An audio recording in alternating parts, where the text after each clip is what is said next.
तो देखें आप सभी, अचालक गोले के कारण, ठीक है, ठोस अचालक गोले के कारण विद्युत विभव।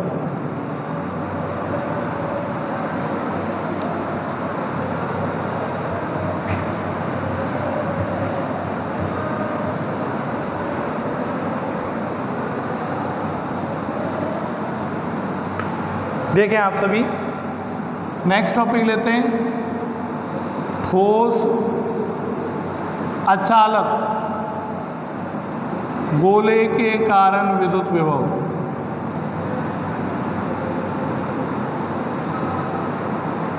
विद्युत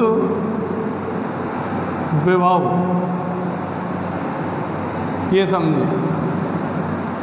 अचालक गोला क्या होता है, ये भी मैंने आपको सेकंड चैप्टर में बताया है कि अगर अचालक गोला लिया जाए तो अचालक गोले में क्या होता है बताओ, कि अचालक गोले को जितना भी आवेश दिया जाएगा वो संपूर्ण आवेश इसके आयतन में एक समान रूप से वितरित हो जाएगा। ठीक है, अचालक गोले में क्या होता है कि जब अचालक गोले को आवेश दिया जाता है तो जहाँ आवेश दिया जाता है वो आवेश वहीं रुक जाता है, क्योंकि अचालक में आवेश का प्रवाह नहीं होता है। ठीक है, तो जब अचालक गोले को आवेश दिया जाता है तो आवेश उसके संपूर्ण आयतन में एक समान रूप से वितरित हो जाता है। ठीक है, अब देखो, मान लें कि एक अचालक गोला है जिसकी त्रिज्या कैपिटल आर है, इसको क्यू आवेश दिया गया है जो कि इसके संपूर्ण आयतन में एक समान रूप से वितरित हो गया। ये इसका केंद्र है O।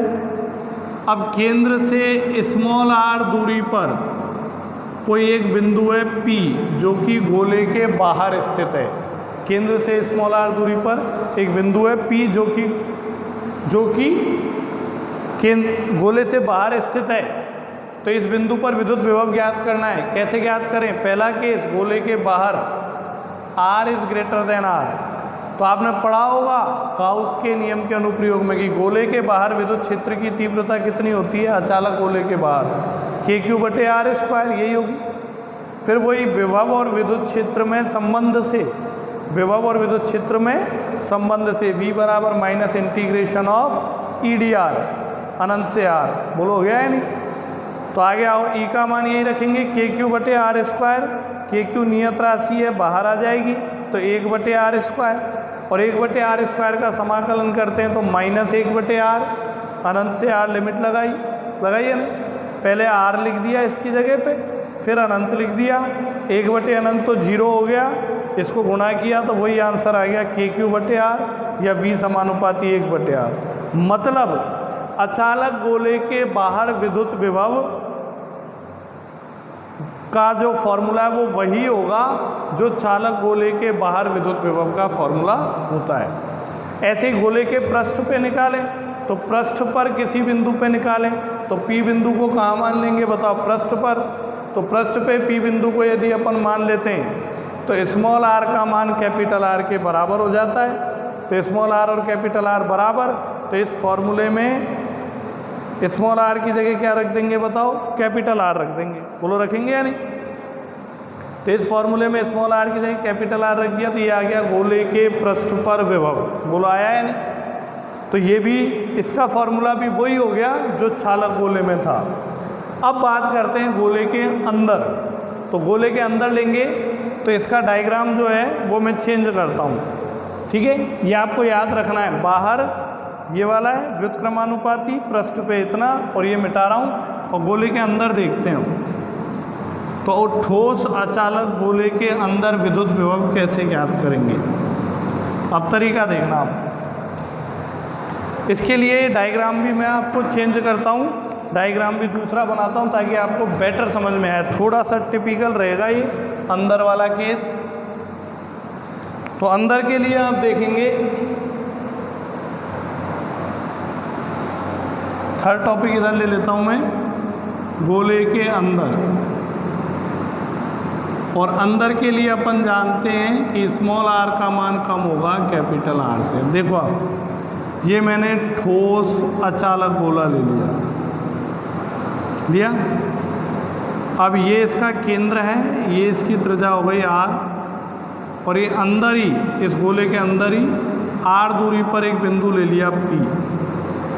इस P बिंदु पर आपको विभव की गणना करनी है, जबकि इस गोले को Q आवेश दिया गया है जो कि इसमें एक समान रूप से वितरित है। मैं ज़्यादा प्लस नहीं बनाऊंगा ताकि दिखे ना, आपको क्लियर दिख जाए, इतने ही बनाए, ठीक है। अब अंदर कैसे ज्ञात करें? अब अंदर ज्ञात करने के लिए थोड़ी सी गड़बड़ी है। गड़बड़ी क्या है कि विभव की परिभाषा क्या कहती है? विद्युत विभव की परिभाषा कहती है कि जब किसी एकांक धनावेश को अनंत से लाकर विद्युत क्षेत्र में किसी बिंदु पर रखा जाए तो इस प्रक्रिया में जो कार्य किया जाएगा वही कार्य विद्युत विभव के बराबर होता है, वही कार्य विद्युत विभव के बराबर होता है, ठीक है। तो ये कैसे ज्ञात किया जाए? तो अब तक जो केस थे उनमें विद्युत क्षेत्र सममित था, एक जैसा था, लेकिन यहाँ परिवर्तित होगा। कैसे? आप याद करो गाउस के नियम के अनुप्रयोग, जहाँ अपन ने ठोस अचालक गोले के कारण विद्युत क्षेत्र पढ़ा था। तो वहाँ क्या पढ़ा था कि गोले के बाहर ई बाहर, तो गोले के बाहर विद्युत क्षेत्र का फॉर्मूला था KQ/R², KQ/R², यही था। और गोले के अंदर अचालक गोले के लिए, गोले के अंदर ई अंदर का जो फॉर्मूला था वो था आपके पास KQ/R/R3। आप चेक कर सकते हो गाउस के नियम के अनुप्रयोग में। गोले के बाहर विद्युत क्षेत्र का फॉर्मूला ये, गोले के अंदर ये, आप समझना।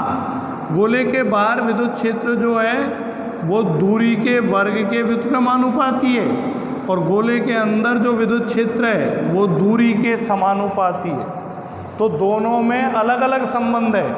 अगर गोले के बाहर अपन काम करें तब तो विद्युत क्षेत्र दूरी के साथ घटेगा, दूरी बढ़ने के साथ घटेगा, जबकि अंदर की बात करें तो विद्युत क्षेत्र दूरी बढ़ने के साथ बढ़ेगा। तो विद्युत क्षेत्र की प्रकृति अलग हो गई, या विद्युत क्षेत्र में दूरी के साथ परिवर्तन जो है वो अलग अलग हो गया।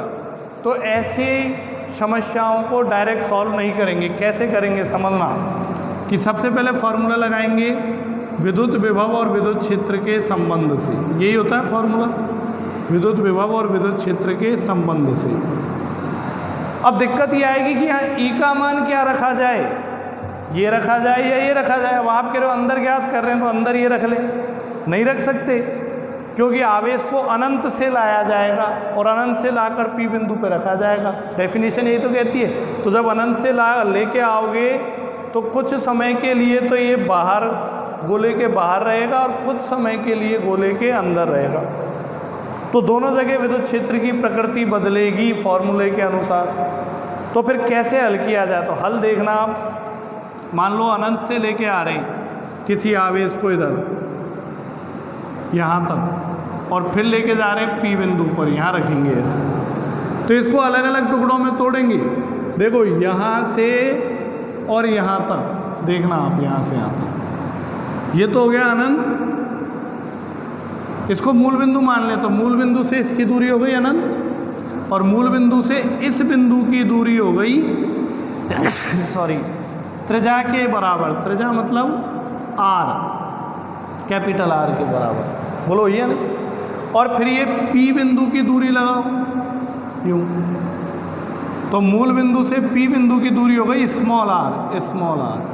अब समझना आप, जब आवेश को अनंत से ला के बिंदु P पे रखेंगे तो जब आवेश यहाँ से और यहाँ तक चलेगा तब तो वो रहेगा गोले के बाहर, मतलब अनंत से R तक चलेगा तब तो गोले के बाहर रहेगा।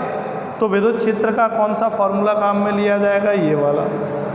और जब वो कैपिटल R से और स्मॉल r तक चलेगा तब वो गोले के अंदर रहेगा, और उसके लिए कौन सा फॉर्मूला काम में लिया जाएगा? बताओ, ये वाला, ठीक है। तो यहाँ पे सीमाएं बदलेंगी। अब यहाँ पे सीमा लगा रखी है अनंत से स्मॉल r, अनंत से स्मॉल r, यही था फॉर्मूला।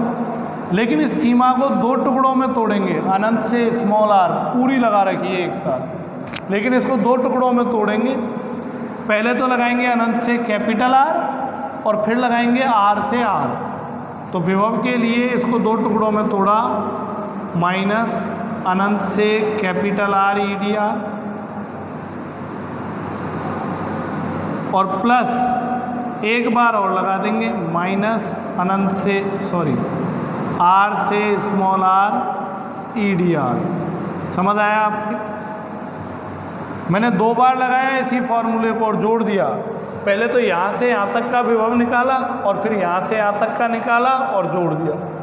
मतलब पहले तो अनंत से कैपिटल आर और फिर कैपिटल आर से स्मॉल आर। अब देखना, जब अनंत से कैपिटल आर है तो इसका मतलब हम बाहर स्थित हैं, तो यहाँ पे विद्युत क्षेत्र कौन सा काम में लेंगे बताओ? बाहर वाला। और जब आर से आर लगाएंगे तो अंदर स्थित हैं, तो यहाँ कौन सा विद्युत क्षेत्र काम में लेंगे बताओ? अंदर वाला। लेंगे या नहीं? क्लियर है? समझ आया? तो अब कुल विद्युत विभव कैसे निकालेंगे देखना आप। माइनस अनंत से कैपिटल आर, बाहर विद्युत क्षेत्र कितना है? के क्यू बटे आर स्क्वायर, तो के क्यू बटे r square d r plus minus minus r से आर, ये हो गया। ई अंदर, तो अंदर विद्युत क्षेत्र कितना है? के क्यू स्मॉल आर बटे आर क्यू और डी आर। बोलो सही है क्या यहाँ तक? बाहर वाले क्षेत्र में बाहर का लिख दिया और अंदर वाले में अंदर का लिख दिया। बोल लिखा है या नहीं? क्लियर है? अब आगे देखो इसी को। v बराबर नियत राशि बाहर ले लो, तो माइनस के क्यू बाहर आ जाएगा। समाकलन करना है अनंत से कैपिटल आर और 1 बटे आर स्क्वायर। यहाँ से नियत राशि बाहर ले लो, तो के क्यू नियत है और कैपिटल आर त्रिज्या है, तो त्रिज्या भी नियत होती है, गोले की त्रिज्या। तो अंदर क्या रह जाएगा? आर से आर और स्मॉल आर डी आर। बोलो सही है क्या यहाँ तक? कोई दिक्कत? ये सब आप जब वीडियो देखें तो लिख लिख के करें। लिख लिख के करोगे तो आपको ज़्यादा बेटर तरीके से समझ में आएगा। ठीक है? अब आगे यदि बात करें तो ये डायग्राम आपने देख लिया, ये चीज़ें समझ ली। अब इनको मिटा देता हूँ मैं, तो इनको मैंने मिटा दिया यूँ, ताकि बोर्ड पे ज़्यादा भीड़ भाड़ ना दिखे।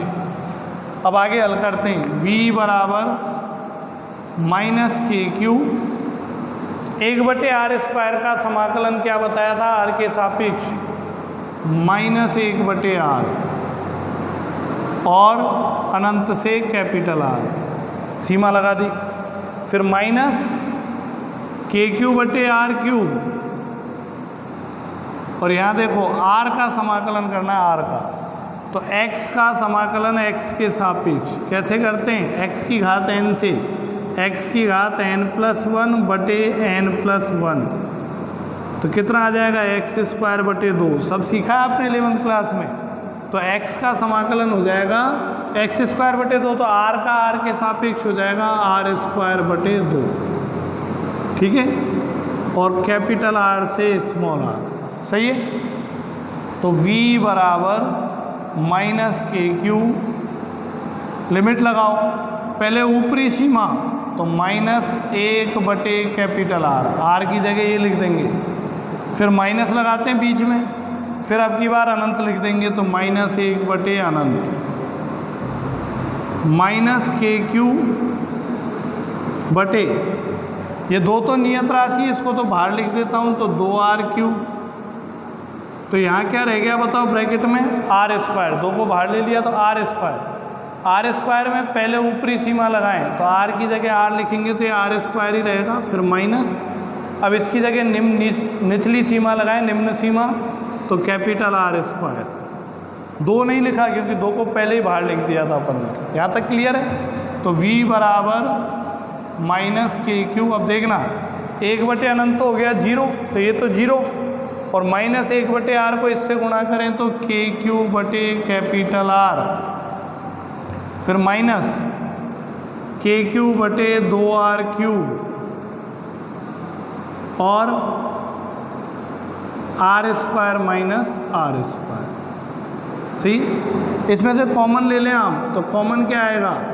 के क्यू बटे आर के क्यू बटे आर यहाँ से कॉमन लिया तो यहाँ बचेगा 1, फिर माइनस के क्यू बटे आर कॉमन ले लिया तो ये बचेगा r square minus r square,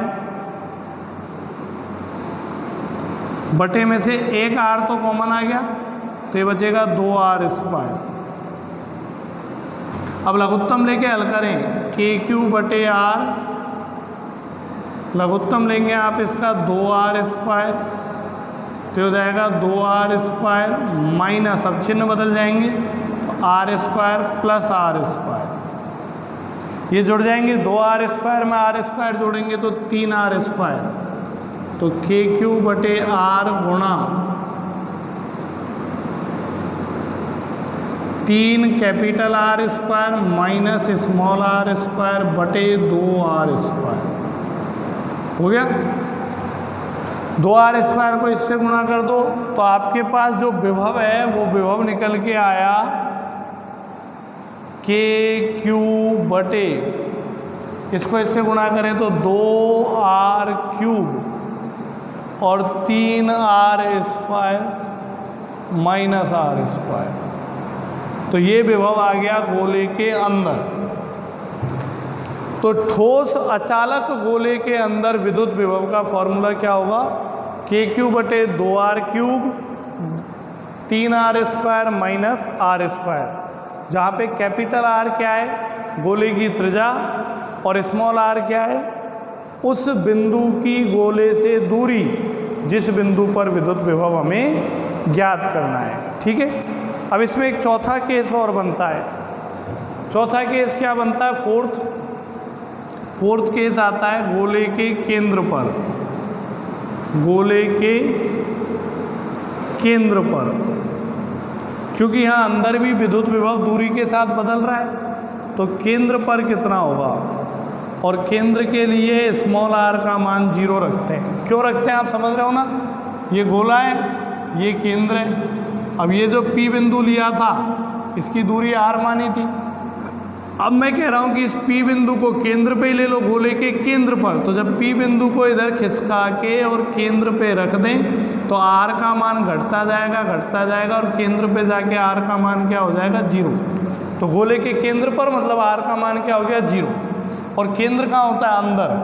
तो अभी अभी हमने पढ़ा है कि गोले के अंदर विभव कितना होता है, अंदर का फॉर्मूला ये रहा के क्यू बटे 2r cube 3r square minus r square. अब मैं कह रहा हूँ केंद्र पर निकालना है, तो केंद्र पर निकालने के लिए r बराबर क्या रखेंगे 0।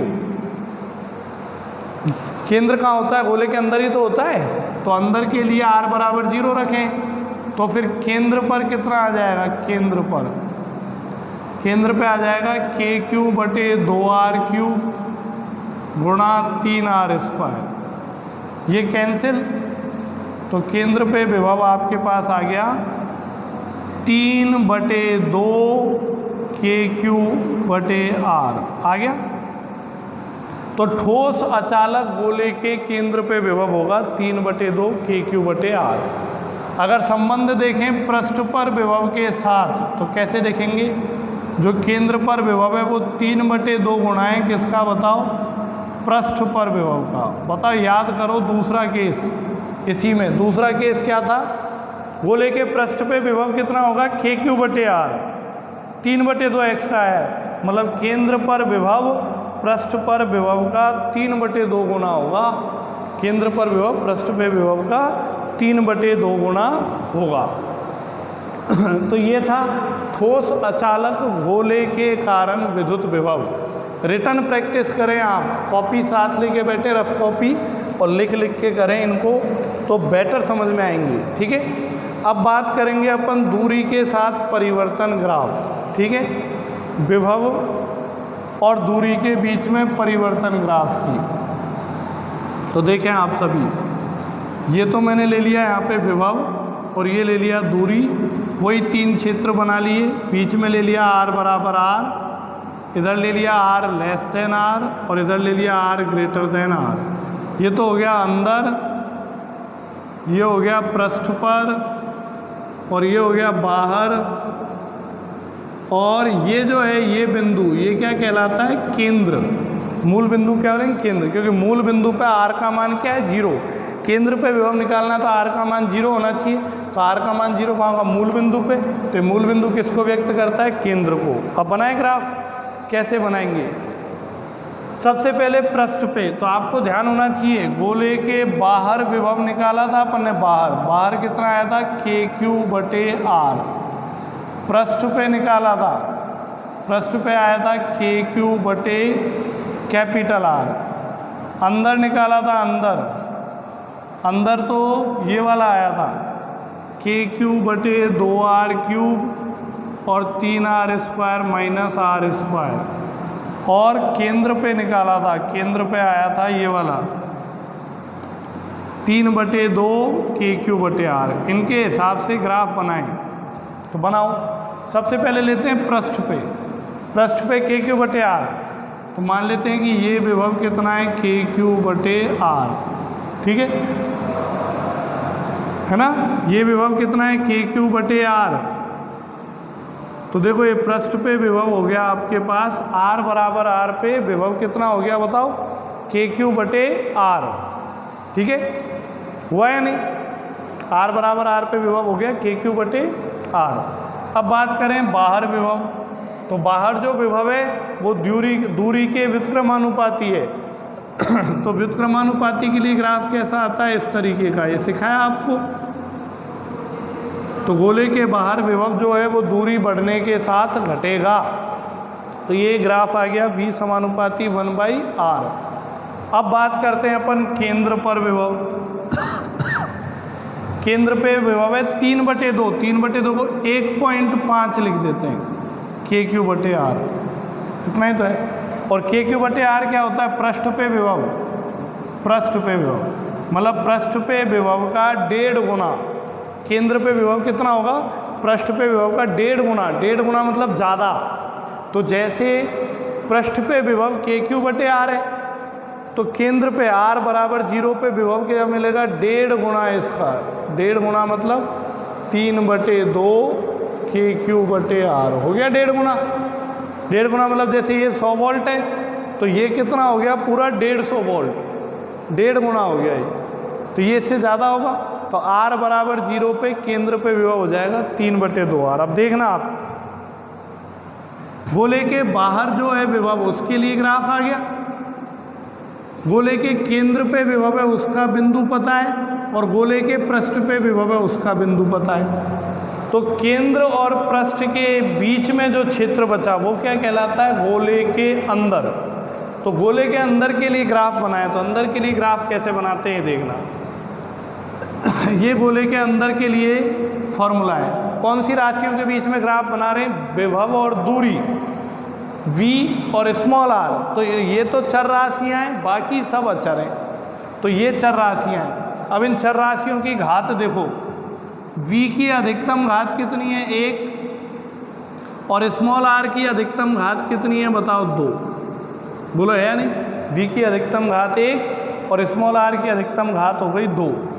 तो मैंने आपको बताया था कि एक समीकरण में 2 चर राशियाँ हों और दोनों में से किसी एक की अधिकतम घात 1 हो और दूसरी राशि की अधिकतम घात कितनी हो, 2 हो, तो फिर ग्राफ कैसा बनता है, परवलयाकार। कैसा बनता है बताओ, परवलयाकार।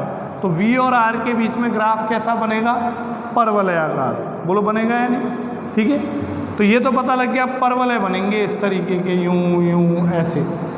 अब कौन सी प्रकृति का परवलय होगा, तो देखो इसको y अक्ष पे लिया है अपन ने, तो थोड़ी देर के लिए इसको मान लेते हैं ये तो y, और ये सब नियत है इनको भूलो आप एक बार। तो किस पे निर्भर करता है, r को लिया x अक्ष पे, तो इसको मान लेते हैं -x², -r को लिया x अक्ष पे तो x² बराबर की जगह ये समानुपाती। तो आप देख पा रहे हो कि जो y जो है y वो -x² पे डिपेंड करता है, या माइनस को इधर ले आओ तो x² जो है वो -y पे डिपेंड करता है। और आपने गणित में पढ़े होंगे कौन कौन से ग्राफ होते हैं, ये सब आपने पढ़े हैं। जैसे y² बराबर 4ax, इसका ग्राफ कैसा पढ़ा है आपने, ऐसा पढ़ा है या नहीं। और x² = 4ay इसका ग्राफ कैसा पड़ा है, ऐसा, और x² = -4ay, तो इस परवलय का ग्राफ कैसा पड़ा है, उल्टा, यूं। तो बताओ ये इससे मैच करता है या नहीं, इससे मैच करता है या नहीं, x² = -y, ठीक है, तो इससे मैच करता है। तो ऐसा ग्राफ बनेगा ये, तो ऐसा ग्राफ यहाँ बनाओ केंद्र और पृष्ठ के बीच में, तो ये ऐसा ग्राफ बनेगा ये, ठीक है। तो ये हो गया आपके पास गोले के अंदर विद्युत विभव, ठीक है, इस प्रकार से परिवर्तित होगा। तो विभव का दूरी के साथ परिवर्तन ग्राफ। आज के लेक्चर में इतना ही।